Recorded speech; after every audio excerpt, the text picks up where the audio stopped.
이 시간 하나님께서 우리에게 주신 말씀은 고린도후서 4장 7절에서부터 10절 말씀입니다. 제가 가진 성경으로는 신약성경 289쪽입니다.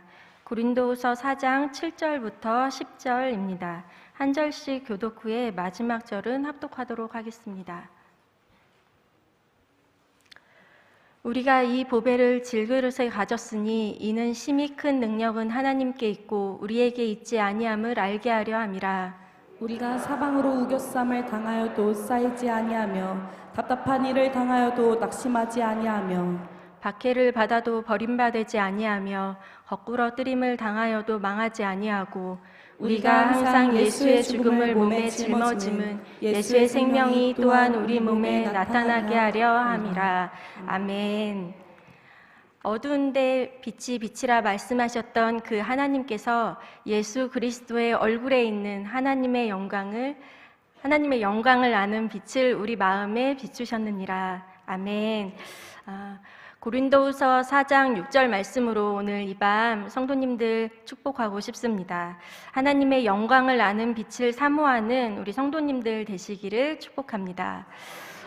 이 빈 이야기를 하다 보니까 이번 주 주일날 저희 유아부 친구들과 인사했던 것이 좀 생각이 났어요.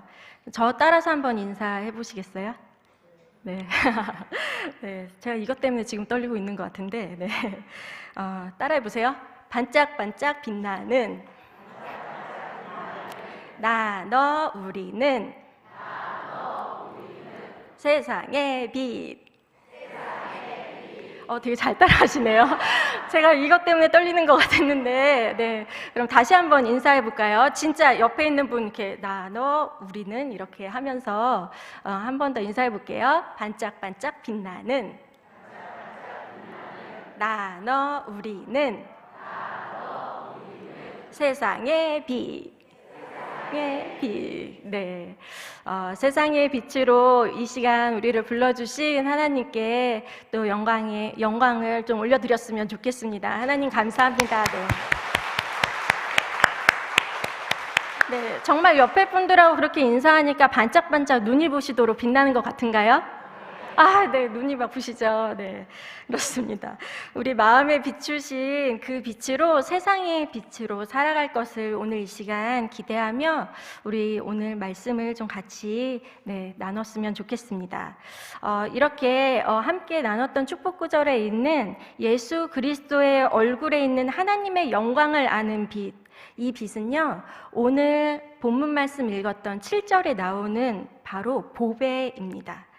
이 보배를 다른 말로 하면 하나님의 영광, 또 하나님 자체, 그러니까 하나님, 그리고 동시에 예수 그리스도, 복음, 이렇게도 표현할 수 있습니다.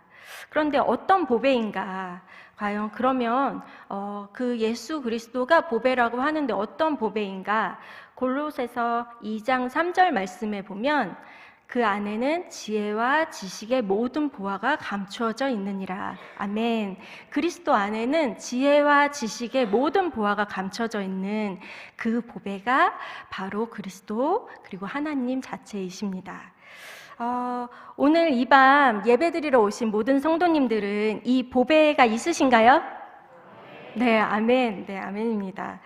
오늘 읽은 본문에는요, 이 보배를 가진 사람들의 삶이 나오고 있습니다. 그래서 다시 한번 7절 말씀을 같이 읽었으면 좋겠는데요. 함께 읽도록 하겠습니다. 우리가 이 보배를 질그릇에 가졌으니 이는 심히 큰 능력은 하나님께 있고 우리에게 있지 아니함을 알게 하려 함이라. 아멘. 우리가 가진 이 보배는요, 다른 데 있지 않고 질그릇에 가졌다, 질그릇에 담겨있다, 이렇게 말씀하고 계십니다. 그러면 이 질그릇은 누굴까요?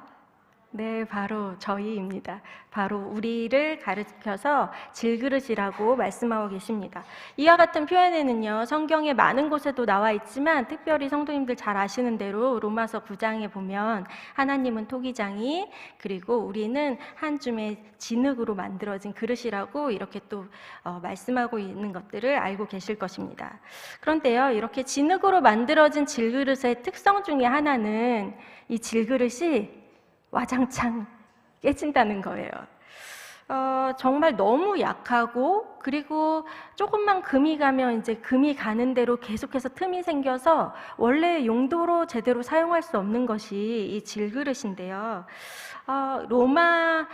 이 바울이 이 고린도 교회에 왜 이와 같은 이야기를 했을까 좀 찾아보니까, 로마의 문화권에 살고 있었던 고린도 교회 교인들은 당시 로마 군대의 군인들이 전쟁에서 승리를 하고 오면 자신들의 승리를 과시하고자 행진을 할 때 전리품인 금과 은을 이 질그릇에 담아서 운반을 하는 것이 관례였다고 합니다. 그래서 이렇게 행진하는 것들을 그 당시 사람들이 이렇게 보면 질그릇에서 이렇게 보여지는 금과 은들, 이런 것들을 보게 됐기 때문에 바울이 이 말씀에 담긴 내용을 이 고린도 교회 교인들에게 전하기에는 너무 적절한 비유였습니다.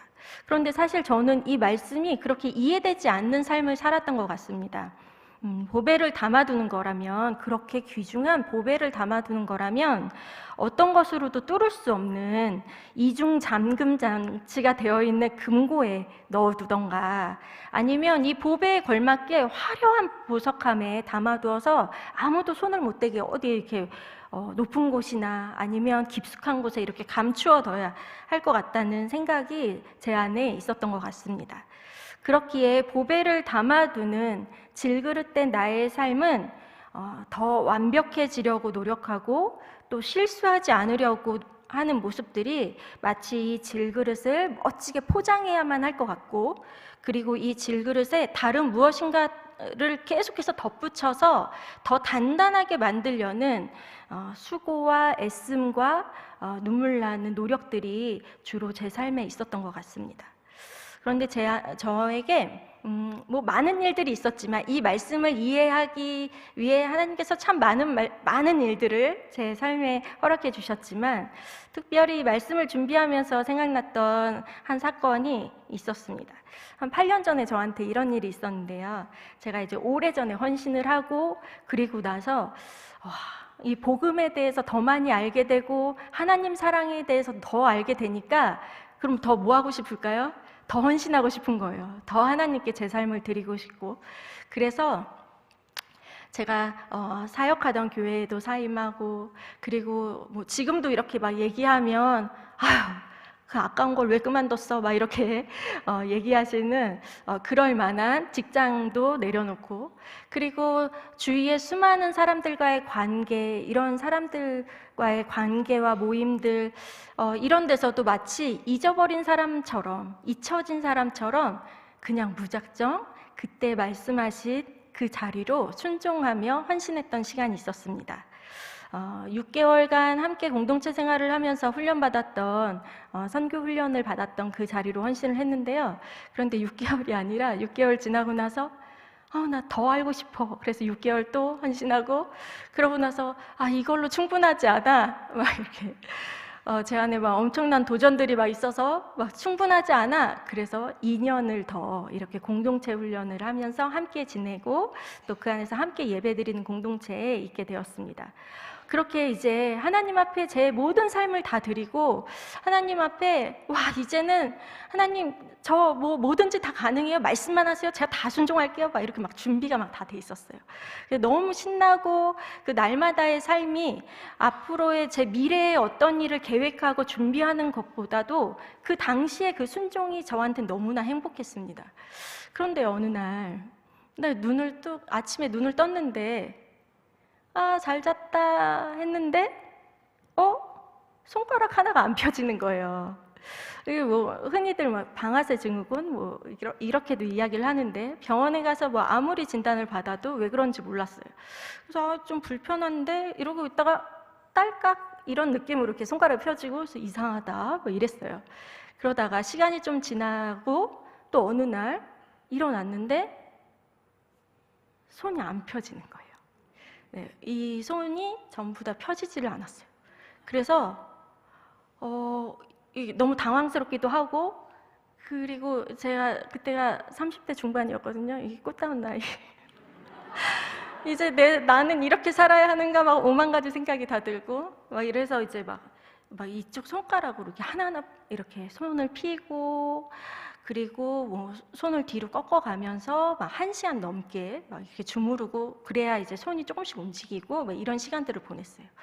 아, 뼈를 뒤로 꺾는 고통을 혹시 아시나요? 네, 뼈를 막 꺾고 막 이럴 때 아침부터 눈물이 막 나오고 아침을 맞이하기 싫을 정도로 그 고통이 정말 어마어마했습니다. 수많은 민간요법과 그리고 좋다는 거, 뭐 병원에서 할 수 있는 모든 것들을 다 치료를 했는데 안 되는 거예요. 그래서 약 한 1년 반 정도를 제가 이런 상태로 그렇게 살았던 적이 있었습니다. 손에 힘이 들어가질 않아서 문 손잡이도 제가 혼자 잘 못 열고요. 젓가락도 잘 못 짚고 뭐 이랬던 적이 있어요. 근데 놀라지 않으셔도 돼요. 지금 멀쩡해요. 네, 그래서 저에게 그런 시간들 동안 가장 힘들었던 건 사실 아픈 것도 힘들었죠. 아픈 것도 힘들었는데, 그런데 제 마음에 이렇게 아프니까 그 같은 공동체에서 치료받아라, 쉬어라, 뭐 이러면서 수많은 배려들을 해주셨어요. 수많은 배려들을 해주시고, 그러면서 사역에서 조금 이제 내려놓게 해주시고, 뭐 이런 시간들이 점점 많았는데, 그 시간이 길어지다 보니까 제 안에 제일 힘들었던 건 함께 예배하지 못하고 또 함께 사역하지 못하는 그 시간이, 하나님 왜 부르셨어요? 하나님 이럴 건 왜 부르셨어요? 아니 그 수많은 순종을 하게 하고 그렇게 헌신을 하게 하셔놓고 이제 와서 왜? 아니 이럴 거면 부르지 마시죠. 왜 불러서 아무것도 못하게 하세요? 저 하고 싶은 거 너무 많고 하나님을 위해서 이렇게 살고 싶어요. 이렇게 이야기를 했는데, 그런데 돌아온 현실은 바뀐 게 아무것도 없는 거예요. 제 마음에 이런 나를 어디다 써? 이렇게 약하고 이렇게 할 수 있는 게 없는 나를 어디다 써? 이런 마음들이 저를 더 짓누르고 더 힘들게 했습니다. 참 누워서 많이 울었던 것 같아요. 참 많이 울면서 하나님의 이 시간을 도무지 내가 해석할 수가 없고 이해할 수가 없었던 그런 시간들을 보냈는데, 그런데 어느 정도 시간이 조금 지났을 때 제 마음에 이런 울림이 있었습니다. 큰 능력은 하나님께 있고 우리에게 있지 아니함이라. 오늘 함께 읽었던 이 7절 말씀에 이 색깔이 칠해져 있는 이 말씀이 그때 제 심령에 울려지기 시작했습니다. 하나님께 드려진 제 삶의 능력이 그동안 건강한 나, 건강했던 나, 건강해서 내 힘으로 무언가를 할 수 있다고 생각했던 나에게 있지 않구나라는 것을 이때 깨닫게 되었습니다. 아무것도 할 수 없는 연약한 존재가 정말 나구나. 내가 그렇게 자만하고 자신했던 그 모든 것들이 하나님의 능력이 아니면, 이거 손가락 지금 막 이렇게 움직이는데 손가락 하나도 제가 제 힘으로 이렇게 펼 수가 없는 그 상황을 보면서 정말 하나님의 능력에 모든 것이 있구나. 하나님이 하지 않으시면 안 되는 나구나 라는 것을 철저하게 깨닫게 되는 시간이었습니다. 우리는 내가 얼마나 질그릇 같은가 라는 것을 인정하기 참 힘들어합니다. 사실 나를 그렇게 인정하는 것은 쉬운 일이 아닙니다. 우리의 수많은 기억은요, 편집되어 있는 기억들이 많아요. 온전히 그 사건을 기억하지 않는 분들이 여기에 다 계세요. 그래서 같은 사건을 맞이해도 다 제각각 이 편집 능력이 정말 대단한데요. 그것은요, 나에 대한 스스로 나에 대한 기대감이 있기 때문이에요. 나는 이런 사람이야, 나는 원래 이래, 나는 이 정도는 할 수 있지 라는 스스로의 기대감 때문에 수많은 사건들과 상황들에 내 기준으로, 나 중심으로 편집되어 있기 때문에 설령 나에게 연약함이 드러나도 그 당시의 상황과 환경과 또 타인을 향한 원망으로 변명하고 합리화하는데 우리의 생각과 우리의 이 사고는 굉장히 빠릅니다. 그러나 나의 연약함, 이 깨어지기 쉬운 이 질그릇이라는 것을 인정하는 것은 정말 하나님의 능력을 알아가는 데 굉장히 중요합니다. 그래서 오직 주님께 능력이 있다라는 이 진리 하나가 이 성경 전체를 통틀어 우리의 피조물된 우리가 얼마나 연약한지, 그리고 우리를 지으신 이 창조주 하나님께서 얼마나 능력 있으신 분인지를 이 성경 전체를 통해 이 진리를 이야기하고 있습니다. 작년 이맘때 마더와이즈에서 번외 모임으로 예수와 함께한 저녁 식사라는 책을 같이 읽으면서 주인공의 이야기를 쭉 들으면서 우리의 삶을 비춰보는, 돌아보는 시간들을 갖게 되었습니다. 그래서 신앙 그래프를 한번 그려봤어요. 신앙의 주님을 만났을 때가 0이면 그 밑바닥으로 떨어진 적은 언젠지, 아니면 그 이상 막 날아갈 것 같은 그때는 언제였는지 막 이렇게 점을 찍고 그래프를 그리게 했습니다. 참 그래프의 높고 낮음을 이렇게 보면서요, 저희가 막 그래, 그런 일이 있으니까 그랬구나 막 이렇게 서로 이렇게 공감도 되고 그랬지만, 명확하게 보이는 사실 하나는 보이는 상황과 감정에 우리가 얼마나 오르락내리락 했는지, 이게 너무 여과 없이 이렇게 보여졌습니다.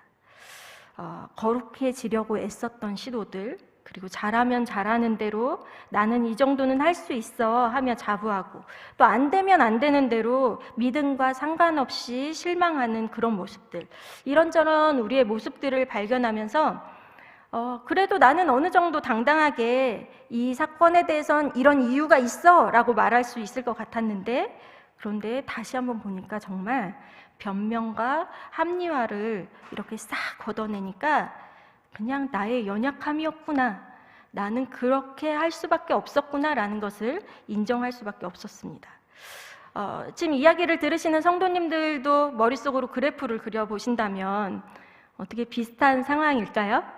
네, 그렇다고 고개를 끄덕끄덕 해주셨는데요. 그런데 나의 연약함으로 그냥 나의 연약함이구나 라고 끝나버리면 그냥 이게 절망이에요. 그런데 깨져버려도, 그리고 재활용도 할 수 없는 질그릇만이라면 정말 소망이 없지만, 그 연약한 질그릇 안에 보배가 있다는 것입니다. 그리고 그 연약한 질그릇 안에 있는 이 보배가 드러나는 것만이 정말 소망이구나 라는 것을 알 수 있습니다. 우리의 삶의 목적도 바로 여기에 있습니다. 고린도후서 4장 15절 말씀에 보면요, 노란색 글씨만 함께 읽어볼까요? 시작. 하나님께 영광을 돌리게 하려 함이라. 아멘. 그리스도인이라면 아무도 이걸 모른다 하지 않을 거예요. 그리스도인으로서 갖는 가장 궁극적인 목적은 하나님께 영광을 돌리는 삶입니다. 아멘이시죠? 네, 오늘도 그렇게 살고 오셨죠? 네, 아멘. 그것은 고린도후서 4장 15절의 이 말씀처럼 우리가 하나님께 영광을 돌린다는 이야기를 계속 하는데요. 무엇이 정말 하나님의 영광일까? 하나님의 영광이 무엇일까요? 네, 침묵이 흐르죠? 네. 앞서 본 말씀 6절에 하나님의 영광을 아는 빛, 그 빛이 그리스도에게 있다, 이렇게 이야기한 것처럼 하나님께 영광을 돌린다는 말은요, 질그릇 안에 있는 이 보배만 드러난다는 말과 같은 말입니다. 하나님께 영광을 돌린다, 그 영광을 아는 빛이 예수님의 얼굴 안에 있었는데요, 그 예수님, 보배이신 예수님이 드러나는 것, 그것이 하나님께 영광을 돌리는 삶이라는 것입니다. 그렇다면 이 질그릇 안에 있는 이 보배만 드러나는, 예수님만 드러나는 삶, 하나님께 영광을 돌리는 삶은 그럼 과연 어떻게 살 수 있을까? 본문 8절에서 9절 말씀 우리 함께 읽도록 하겠습니다. 시작. 우리가 사방으로 우겨쌈을 당하여도 쌓이지 아니하며 답답한 일을 당하여도 낙심하지 아니하며 박해를 받아도 버림받지 아니하며 거꾸로 뜨림을 당하여도 망하지 아니하고. 아멘. 함께 읽은 이 2절 말씀에 4가지 상황이 나오고 있습니다. 첫 번째 상황은요, 우겨쌈을 당했대요. 우겨쌈을 당했다는 말은요, 포도즙을 짜기 위해 꽉 누른다라는 뜻이 담겨 있다고 해요. 사방이 막힌 포도즙 틀과 같은 상황입니다. 그 상황에서 이 포도즙을 내기 위해 꽉 짜는, 뭔가 짓누르고 있는 이 상황이 바로 우겨쌈을 당하고 있는 이런 상황입니다. 두 번째 상황은요, 답답한 일이 있다고 해요. 혼란스럽고 어떤 일체의 수단이나 빠져나갈 능력이 없는 공경에 처한 상황을 이 답답한 상황이라고, 아이고 답답해 막 이렇게 얘기하시죠. 그것처럼 어떠한 것도 내가 빠져나갈 이렇게 되는 상황, 이 상황이 있다고 합니다. 그리고 세 번째 상황은 사냥감을 쫓듯이 내몰려져서 사회에서 버림당한 것 같은 박해의 상황이 있다, 이렇게 이야기하고요. 네 번째 상황은 거꾸러뜨림을 당했다라고 이야기를 하는데, 그것은 바로 갑자기 습격을 당한 상태를 뜻한다고 합니다.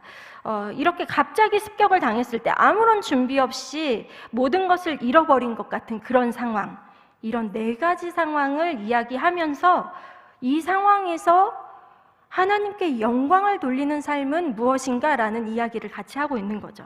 바울은 놀랍게도 이런 상황에 쌓이지도 않고 낙심하지도 않고 버림받지도 않고 망하지도 않는다, 이렇게 고백을 하고 있습니다. 신약에 있는 바울의 삶이요, 신약 곳곳에 있는 바울의 편지들을 통해서 보여진 이 바울의 삶이 마치 이 두 절에 있는 이 네 가지 상황 안에 다 들어있는 것 같이 느껴지기도 합니다. 마치 이렇게 주마등처럼 이렇게 지나가는데요. 바울은 실제로 일어난 상황 속에서 그냥 나는 긍정적으로 살 거야, 그리고 시간이 지나면 다 잘 되겠지, 괜찮아, 이렇게 이야기하는 막연한 자기 암시나 자기 최면이 아니라 이런 상황이 바울의 믿음을 흔들어 놓지 못한다는 그런 고백입니다. 바울의 마음을 이러한 상황이 빼앗지 못한다, 그렇게 만드는 상황에 영향을 받을 수 없다라는 것입니다. 우리에게도 혹시 이런 바울과 같은 상황이 있었나요? 아니면 혹시 이런 상황 속에 처해 있진 않으시나요? 바울이 이렇게 이야기할 수 있었던 건 이 말씀들을 통해 두 가지를 생각해 볼 수 있습니다. 하나는요, 우리에게 있는 이 보배가 이 모든 상황에서 믿음으로 승리할 수 있게 한다는 것입니다. 아멘이신가요? 그리고 또 하나는 이 질그릇 안에 담긴 보배가 드러나기 위해서 질그릇이 깨져야 되는구나 라는 것을 알게 합니다. 질그릇인 우리는요, 우겨쌈을 당하는 상황, 답답한 일을 겪게 되는 상황, 박해를 받고 거꾸러뜨림을 당하는 이 세상 속에 살고 있습니다. 그래서 어떤 모양이든 어떤 모습이든 어떤 상황이든 상관없이 우리는 그러한 상황들로 인해서 조금씩 깨어져 갈 때도 많고 금이 갈 때도 참 많습니다. 우리는 연약하기에 그렇게 그런 상황들로부터 깨어지기가 참 쉽습니다. 그러나 그러면 그럴수록 낙담하지 않고 망하지 않는 이유는 다 잃어버려도, 다 없어도 가장 중요한 보배가 있기 때문입니다. 세상이 보기에는 마치 예수 믿는다면서 왜 그렇게 힘들어해? 예수 믿는다면서 왜 사업이 잘 안 되는 거야? 예수 믿는다면서 왜 아파? 이렇게 사람들이 조롱할 때가 종종 있습니다. 가족들도 이해 못할 때가 정말 많고요. 마치 망한 것 같고 버림받은 것 같은 공격이 언제나 우리에게 있습니다. 그러나 그때 세상에서 보여지는 것은 우리의 깨어지는 상황 속에 저런 상황인데 저 사람 예수 때문에 사네, 이렇게 알려지는 것이 바로 보배가 드러나는 그런 삶의 모습일 것입니다. 이것이 바로 하나님께 영광을 돌리는 삶인데요. 참 쉽죠? 네.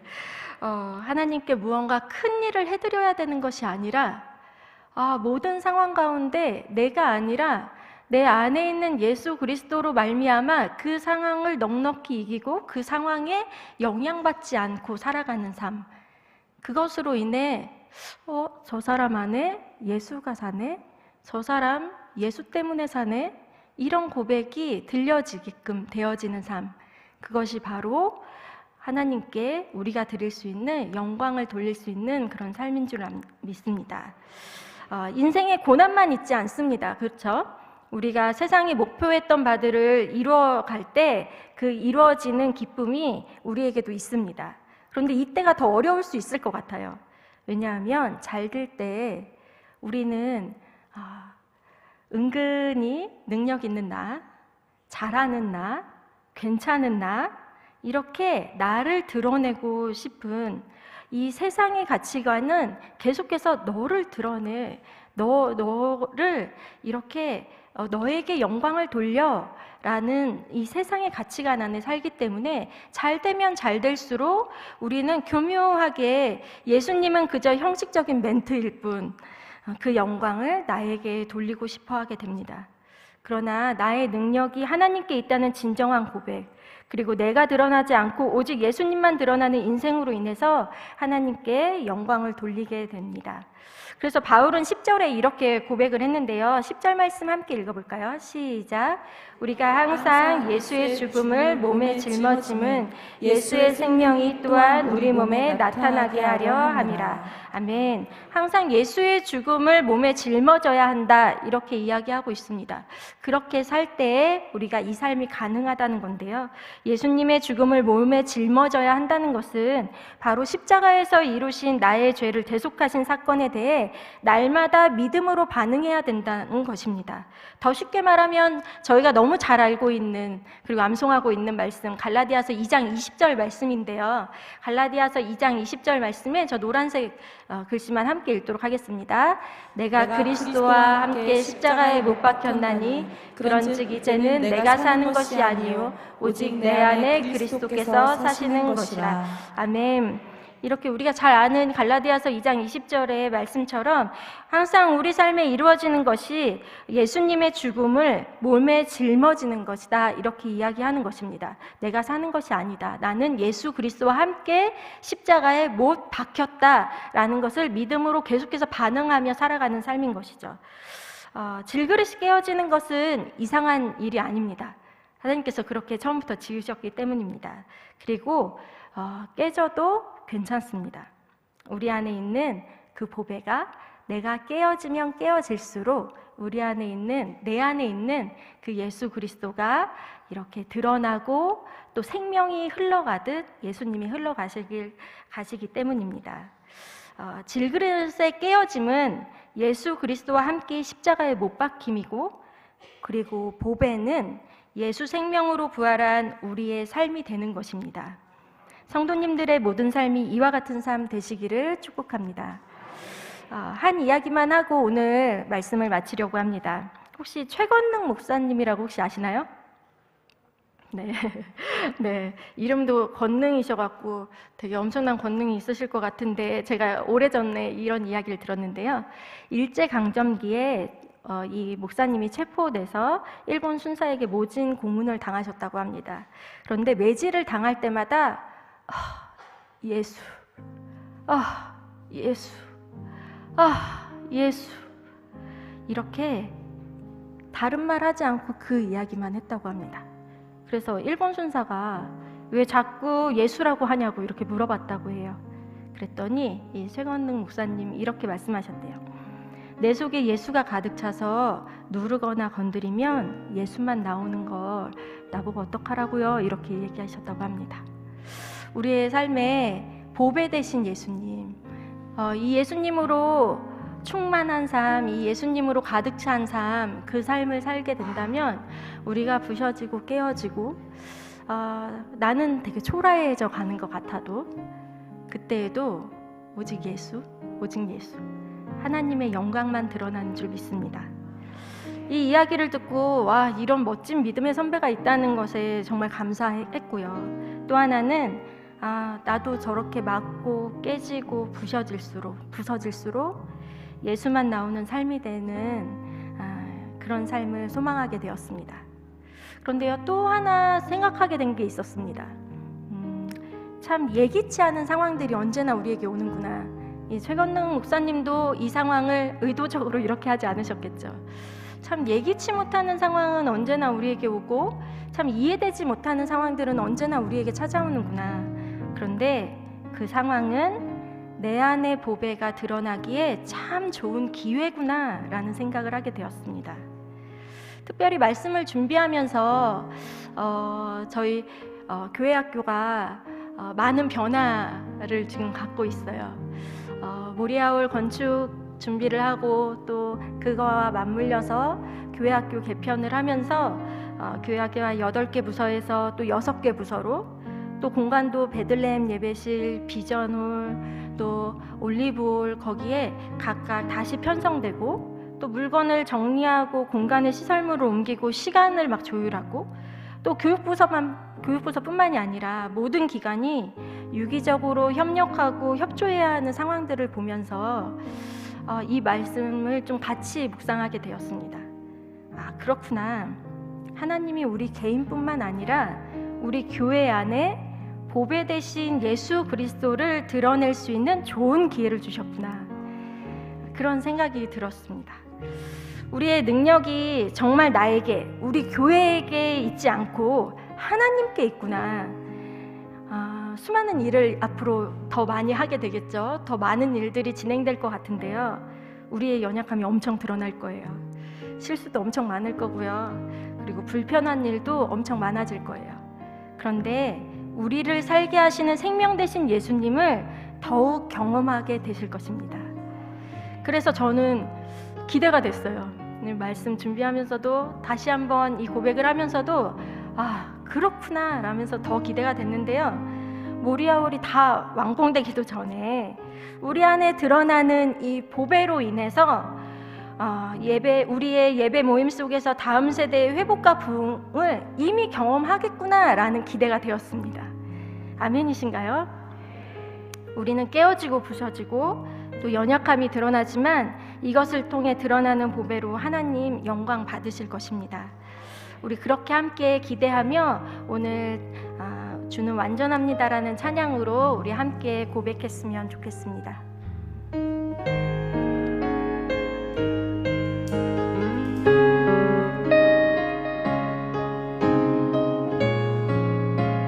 우리의 연약함을 하나님께 먼저 인정하고 고백했으면 좋겠습니다. 주여, 우린 연약합니다. 우린 오늘을 힘겨워합니다.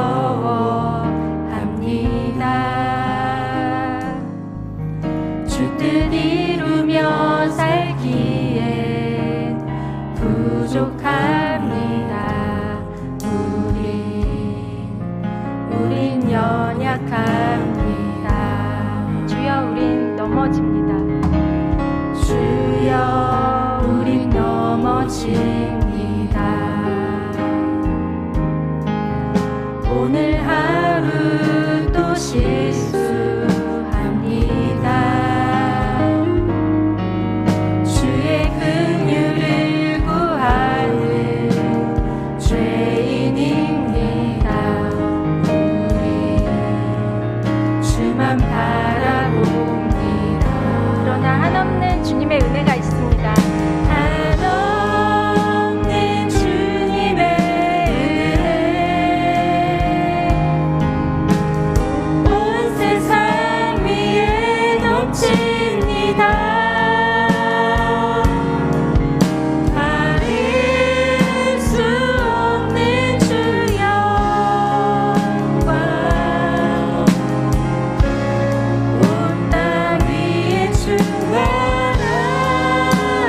좋겠습니다.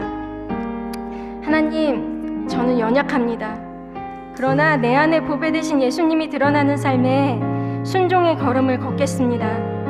나의 상황 보지 않고, 나의 환경 보지 않고, 변명하고 합리화하지 않고, 하나님, 나의 연약함을 인정하고 나의 보배 되신 주님만 드러나는 데에 나를 사용하여 주옵소서. 그리고 또 하나 기도할 것은 교회 학교가 개편되어 이번 주 주일부터 새롭게 시작되어지는데, 주님, 우리에게 주신 예수 그리스도만 드러나는 기회 되게 하여 주시고 하나님만 홀로 영광 받으옵소서. 우리 이 두 가지 기도 제목을 가지고 주여 한번 외치시고 기도하겠습니다. 주여! 하나님 아버지, 우리는 연약합니다. 하나님, 우리는 너무나 깨어지기 쉽고, 하나님, 우리는 너무나 부셔지기 쉽습니다.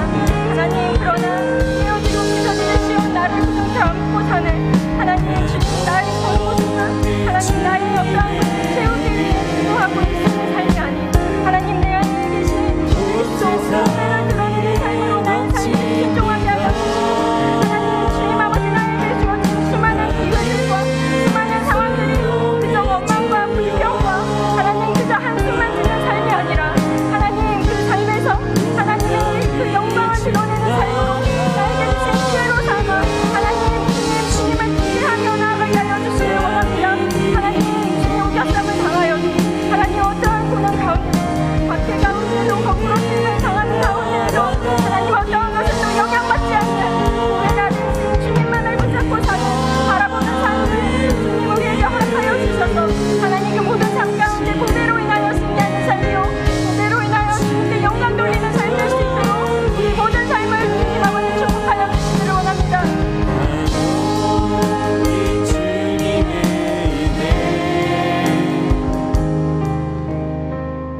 참 좋으신 하나님, 연약하고 한없이 부족한 우리의 삶에 예수 그리스도를 담아주셔서 주님 감사합니다. 그 예수 그리스도로 말미암아 하나님, 어떠한 우겨쌈이 있더라도, 답답한 일이 있더라도, 박해를 받아도, 거꾸러뜨림을 당하여도 하나님, 우리는 영향받지 않고 하나님, 믿음으로 승리할 줄 이 시간 믿음으로 고백합니다. 하나님, 그 믿음의 승리 가운데 하나님, 우리에게 주신 모든 상황이 그저 원망하고 한숨 짓고 믿음에서 물러나는 것이 아니라 하나님, 그 모든 삶이 하나님께 내가 드릴 수 있는 영광, 내가 하나님께 올려드릴 수 있는 영광의 삶인 것을 기억하여 하나님, 그러함에도 하나님 앞에 순종하며 나아가는 모든 걸음들이 될 수 있도록 주님 이 시간 축복하여 주시길 원합니다. 하나님, 특별히 교회 학교 개편을 앞두고 하나님 준비하는 과정 중에 있습니다. 하나님, 우리 다음 세대 교회 학교 모든 부서마다 하나님께서 주신 이 기회를 놓치지 않게 하여 주셔서 부서마다 하나님의 영광이 드러나는, 예수 그리스도만 드러나는 모든 시간들이 될 수 있도록 주님 축복하여 주시고, 주님의 영광이 고백되어질 때마다 회복과 부흥의 역사가 일어날 수 있도록 주님 인도하여 주시길 원합니다. 우리의 삶 가운데 오늘도 그렇게 일하겠다 약속하여 주신 주님께 감사드리며 예수님의 이름으로 기도합니다. 아멘. 하늘에 계신 우리 아버지, 아버지의 이름을 거룩하게 하시며 아버지의 나라가 오게 하시며 아버지의 뜻이 하늘에서와 같이 땅에서도 이루어지게 하소서. 오늘 우리에게 일용할 양식을 주시고 우리가 우리에게 잘못한 사람을 용서하여 준 것 같이 우리 죄를 용서하여 주시고 우리를 시험에 빠지지 않게 하시고 악에서 구하소서. 나라와 권능과 영광이 영원히 아버지의 것입니다. 아멘.